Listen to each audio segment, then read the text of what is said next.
All right, we're here with Xavier Jackson, who's the co-founder of Coinlete. How are you? How you doing, man? I am good, thank you. We've been jamming out for a few minutes before, and you guys are going to be kind enough to placate me because I'm not that cool compared to with y'all. You've got a few of your friends here, some co-founders as well, but we'll have some fun. I'll learn some stuff. Tell us a little bit about Coinlete, the idea, the vision, and ultimately like the founding story. Yeah. So me and my partner Brett, we it's kind of like the story of just like when we like to call ourselves yin yang, it's the balance. But our fate kind of aligned when he had a background living out here in Utah, working with a lot of the top companies. They use him for him to do a plethora of things when it comes down to marketing, funnel creation, giving them strategies for them to be able to drive more revenue to their companies. And during that time, I just got done playing basketball, my own personal life, and I transitioned into business. I had a cleaning company. So all my peers during that time that was in the sports world, obviously us being young and they don't trust a lot of individuals. And when they seen that I was obviously an athlete like them and, entered business, they kind of assumed me in that position, in that role for me to be the go-to guy to kind of like help them navigate and pass that trust test with individuals and kind of see what's going on. So when I got out here, with him and having his background with the brands and them wanting to work a lot more with the athletes and me already having the athletes who was wanting to, work with the brands, we came together and, we formalized this company. And it started off as an app that was going to automatically pair, the two together. But it transitioned into us being more consultants. We seen more, value that we can kind of offer in that realm. And then we just started with our own personal brand. We all came together and blew up a barbecue company called Let's Barbecue. Grew that to over 500,000 followers across all social medias and made over $1 million in a year, doing that business right there. And that business was basically off of influencer marketing. So we felt like if we could do it with, a person like that, just off a grill, and then with all of the athletes and the traditional stories of just athletes already marketing products and brands and companies, as you know and see. And then us seeing a huge void for companies not knowing how to get in contact with these guys or knowing how to communicate with them or knowing how to properly do deals or propose. We found ourselves in a unique space and companies was wanting to use us for that. So once we started, we ain't never looked back. I love it. A lot of things to unravel there, including trust, right? And you as an athlete and an entrepreneur, you check some boxes. And in our world, the more boxes you can check, the more trust you have. And it's not a cold, blind kind of connection there. Yeah. I think, I tell people all the time, there's two ways you could do it. Obviously, having a background in the game, it just made it to where it's my fate. It made it easier, just perfect alignment. But, everything in life, you learn it and then you start earning. So in general, we just took it to where we wanted to learn and perfect the art of doing what we do. And once we seen that we had opportunity still so much even today to learn more, we're always learning. Each client presents new challenges and new things, and every client is different, And so every time we work with a new company and we get across the finish line, it's always a learning lesson, which help us earn more, in the future. So that's kind of our mantra, we never stop learning. We always stop growing. And I feel like that's kind of our superpower to what makes us grow in this industry. Yeah, that's a good mantra because both your targets and, the demographics that you serve are constantly evolving, constantly changing. Brands are going to be up. Athletes are going to be up. Brands are going to be down. Athletes are going to be down. Yeah, it's a moving target. And the world always changing too. If you notice, NIL, that was not even a thing. Or right now, women, WNBA, that sport's actually growing. You was just telling me about rugby, how it's the second largest sport in the world, So sports change as well, which makes it to where it's different ways and then technology change, new platforms change. Social media is growing at a rapid pace and speed. So with all of the things that, move fast in the world, you need people that can adjust and make sure that you just, able to, capitalize on the new things that's going on too as well. Yeah. I'm going to use an example that's well before your time and even a little bit before mine, but Joe DiMaggio was a great Yankee center fielder, has a few records that will probably never be broken, but He was as big as anyone on planet Earth for 30, 40, 50, 60 years. And he had an endorsement deal with Mr. Coffee, just a coffee maker. And you can go back to like the genesis of good questions. I remember being a kid and wondering, I wonder how this partnership came to be. Did Joe DiMaggio like coffee? And then he like went and found Mr. Coffee and said, I'll do this for $100,000 a year. Or did Mr. Coffee reach out and say, hey, Joe, do you like coffee? And he could say, no. Well, here's 100,000. Oh, I do now. Right. Cause it's always been a bit murky on how these deals are done and the transparency is never there. But with you guys, it's less murky and the transparency is a lot more clear, right? Oh yeah, for sure.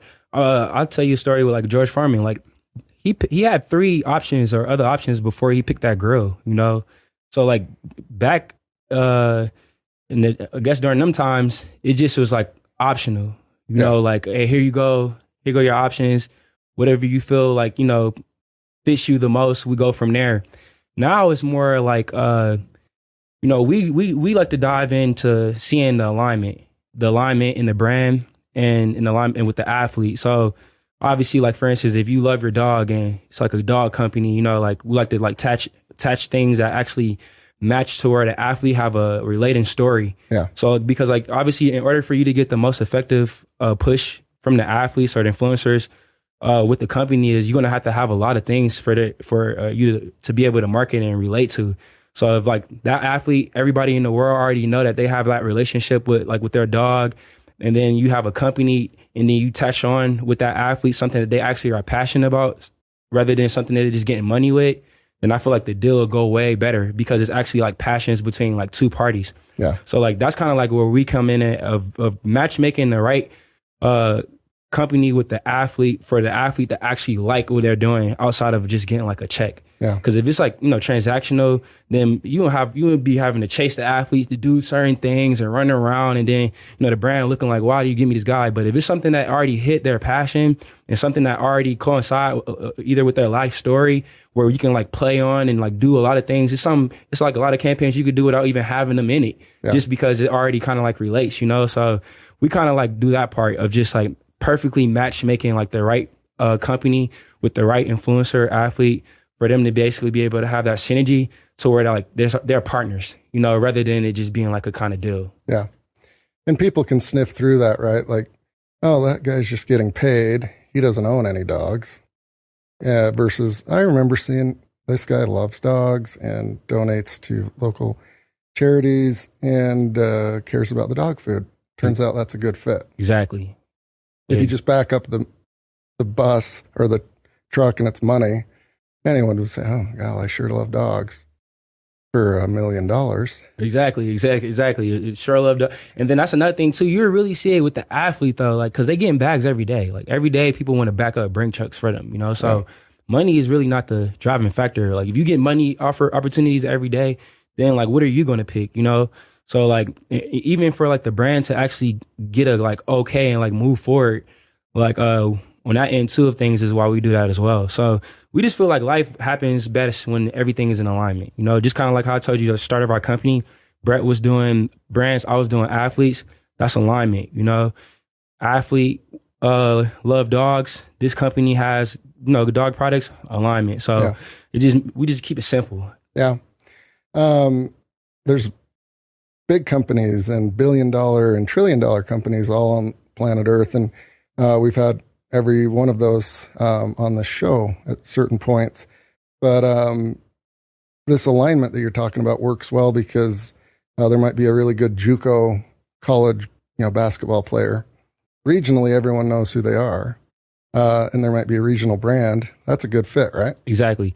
So I remember somebody was speaking about this the other day. He go around NIL consultant, and he was talking to the linemen, and he was letting them know, like, all right, yeah, like the quarterbacks and the cornerbacks and the wide receivers and the running backs, so like they may get like the big companies that everybody know about, but it's still Fortune like 1,000, Fortune 500, like companies that just like have a lot of money, but they don't even think that they can compete like with these other companies or get in certain athletes because it's already kind of like saturated. But if you look at it, it's the same companies that's like getting the top tier athletes, but it's way more athletes And there's way more other companies that basically have money to enter and do this type of marketing. Yeah. So like to your point of what you were saying, I always feel like it's always a brand that needs marketing and always need a push. Yeah. And then obviously if you're a lower tier and your name is not as big and you're, more like, locally famous, then look at them small businesses that's in your area that, that needs that extra push that you can like go with. But obviously like the bigger the name, the bigger the company that you would be able to get. So it all just works out in that way. But even I've seen situations where it also comes back to the hustle of the athlete in general, because the bigger the brand is, or the bigger the influence that the athlete may have, he may not even be worrying or wanting to even like do anything, because like I say, he's making so much money other ways. Yeah. And that other athlete, he has the same amount of access. He's still cool with these big time athletes. He still has the same platform for him to be able to like, move around, and he actually going to go hustle and be more into it because he don't have that extra or that big contract that, that the other players have. So yeah, that's kind of like another reason why we come in to do what we do as well, because we like find our right fit. It may not be like the biggest name person, but I think that brands would love to get a person that don't have as big as of a name, but is going to actually push hard and represent the company and put them in bigger spaces, rather than them getting an athlete who really don't care because they already getting a lot of money. Yeah. So I like to find like the hustle, you know what I'm saying? The athletes who like want the hustle and who want to grind, because you see to get more value out of those individuals because they value the opportunity that they have, knowing that they have teammates that's like actually racking it up and they trying to find other ways to supplement their income. Yeah. We'll use a gambling metaphor here because I like gambling, but the athlete in particular is kind of placing some bets, right? Like they need to mind their knitting with their performance on the quarter field, right? So they got to make sure they keep up on that. And then they need to do your point, like grind and be a good ambassador for the brand, fulfill everything in the contract. So that's a double bet on the person, right? Like the athlete's making the bet, and the brand's obviously making one bet with the athlete. But I imagine there's going to be scenarios, maybe they've already occurred, where you place a small bet, again, at some regional brand with a regional athlete. Turns out that athlete goes big. That could be like a long-term relationship, either out of money or loyalty, right? Exactly. It's a human feeling and emotion to have loyalty to those that kind of bet on you when you weren't big yet. Exactly. To that point. And then like, think about this. Like, why did Nike give LeBron James $90 million before he even played a basketball game? Like, why do companies like invest like large amounts of money? It's like for the duration of the career, they want to grow with them. They want to like, build with them. A lot of athletes, they're seeing like, this is the age now of athletes want ownership. They're definitely wanting to be more business inclined nowadays, like, business athletes. They see their peers, they see other big time athletes, and they see like all of the things that they're doing on and off the court. There's more opportunities now at a younger age for athletes to start making money outside of them playing. Obviously, like you were telling earlier with the NIL situation, now in certain high schools, certain states are legal. So where you're in high school, you can start getting deals and stuff like that as early as that as well. And then obviously other sports like golf, and you go pro, like when you're still a teenager. Tennis, you go pro when you're So, the younger you are and the more upside that you have, and that investment, to grow with you and to have the peak of your career, for you to win championships. Because all these moments throughout your whole career is going to always be like things that's like, being there and highlighting. You may go for 50 points and now your name is all over. So brands, the smart ones at least, place themselves and find the right athlete that they can lock in with and just grow with them. Yeah. Build that relationship over time so they can get the full value of their full career, and then they usually just like, capitalize and get all that money back. LeBron probably made them well over $1 billion throughout his whole duration. So when you look at that 90 million, that was easily justifiable, throughout his whole career. So like, that's kind of like the situation that we want to, do, especially with like these companies that we have out here that's just not as big. We like to line them with athletes that have a lot of upside that they can like get in early and then do exactly what you say, that believing factor. Because as an athlete, that's the number one thing that you love.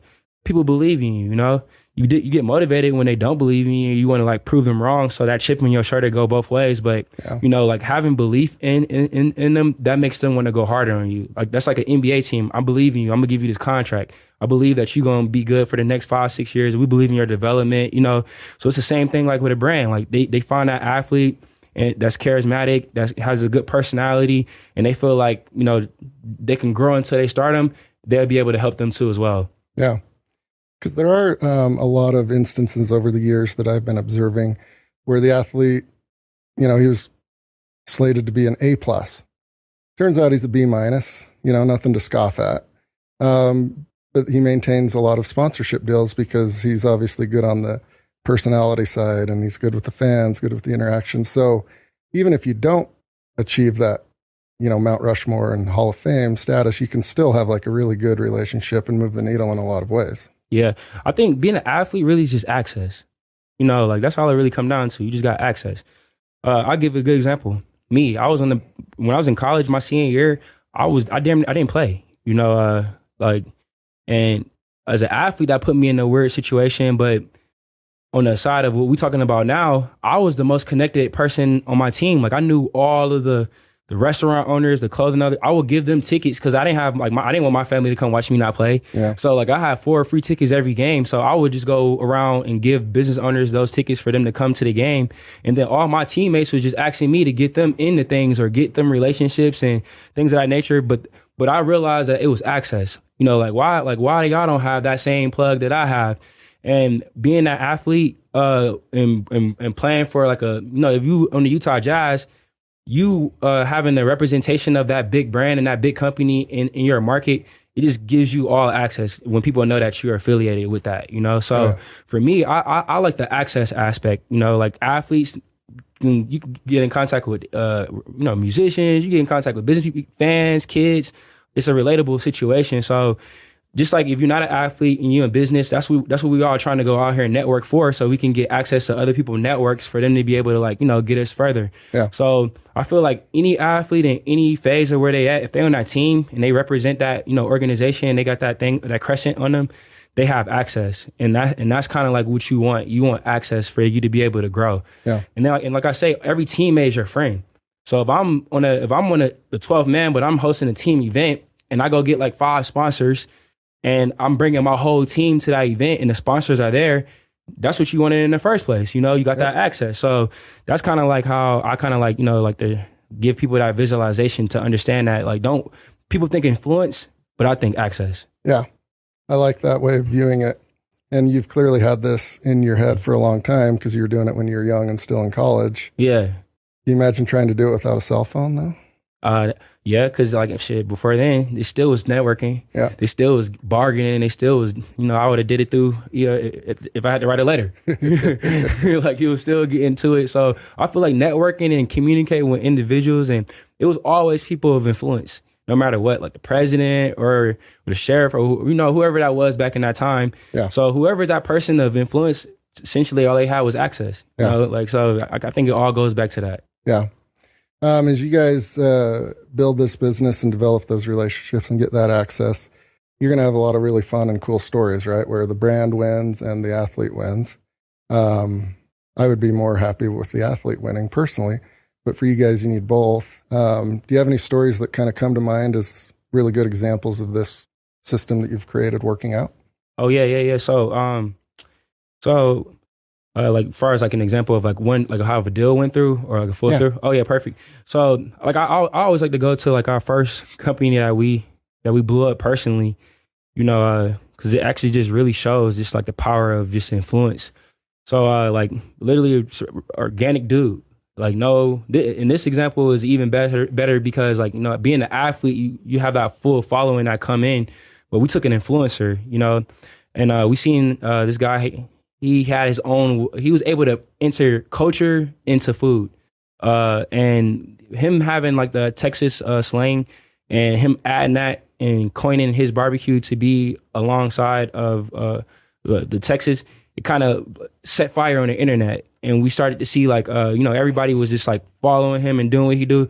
So then on our end, we maximized it. We aligned him put him in the right positions, took him on tour. So like the whole world be able to see, like, you know, made sure that the quality of everything that was good on the socials, just, you know, and then from that, not only was we able to make millions of dollars online, but investment opportunities came, brand building opportunities came.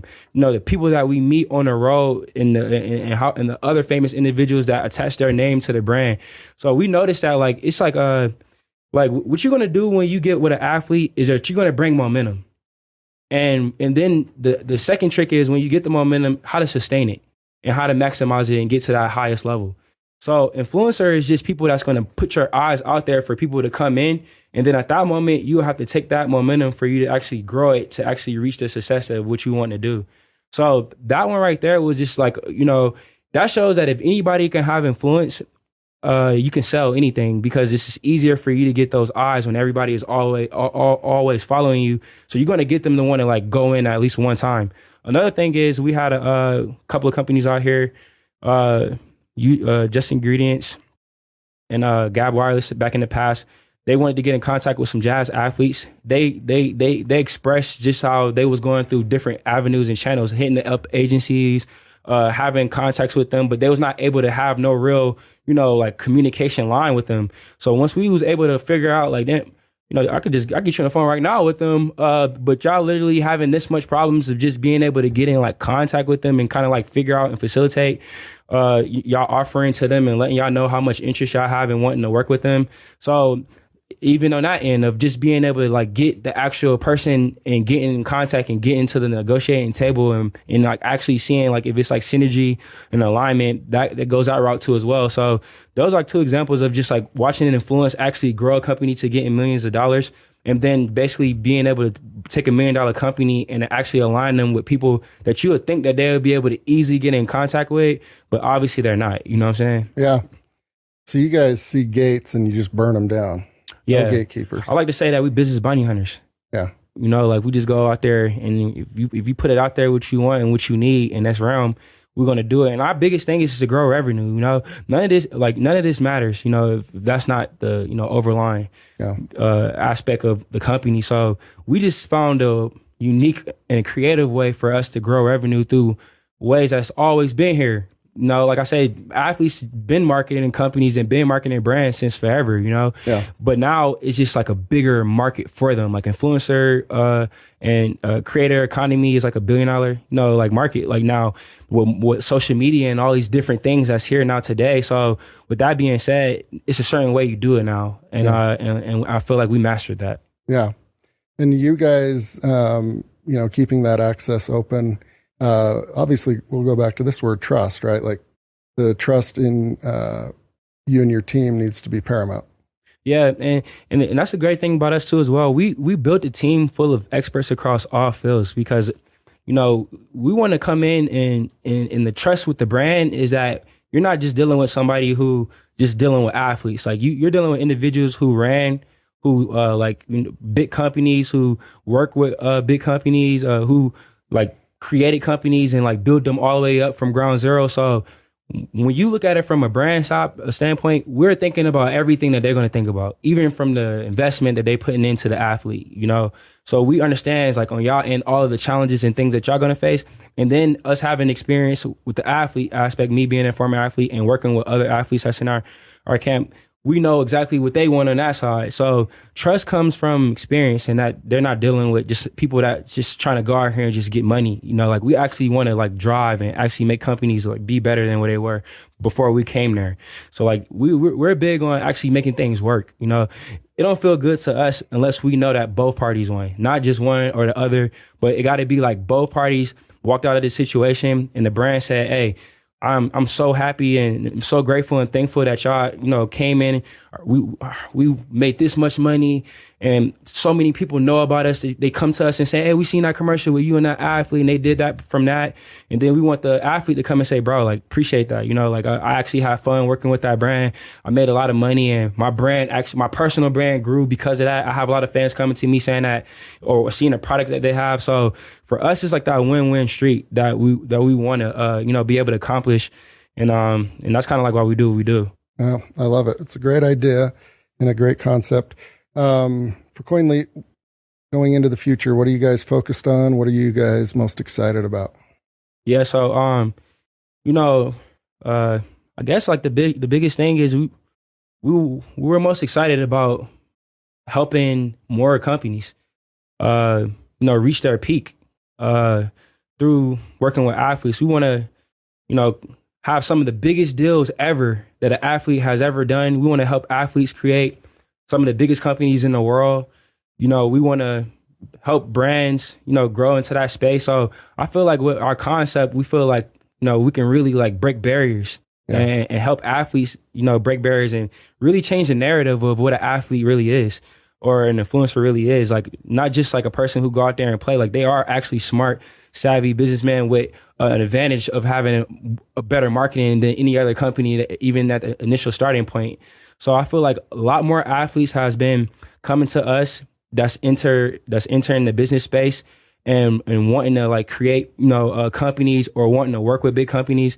And I feel like, when it's all said and done, and when we look at our portfolio of all of the companies and all of the athletes that we help, that we would be able to say that like we created some of the biggest companies in the world through doing what we was able to do right there. So I feel like every day, basically, we leading up to that vision right there. And that's kind of like what drives us and what wakes us up in the morning and makes us feel passionate about doing what we do. Yeah, I love it. Last question here, and it's a bit snarky and negative, or it's funny and light. We'll see which way you take it. And if you don't know all the answers, statistically, that's fine. But with humans and their emotions and their eyeballs and their feelings, let's figure out somebody that's polarizing. Maybe Tom Brady, right? Okay. Most people like him, but there's going to be certain populations in the United States that hate him because what he did to their football teams, right? Exactly. Whether it's white papers or books, is there anything out there of the brand makes the bet knowing like, all right, there's 5 million people in America that really hate Tom Brady. Okay, so for instance, like you saying, is it a negative connotation like towards if you pick an athlete that you also have like that negative Yeah, thing? because there's going to be that almost in every instance. Oh, that's actually good. That's actually real good. I never actually seen that situation ever presents itself because for the most part, like I say, we align things up so well and the story outweighs the fandom.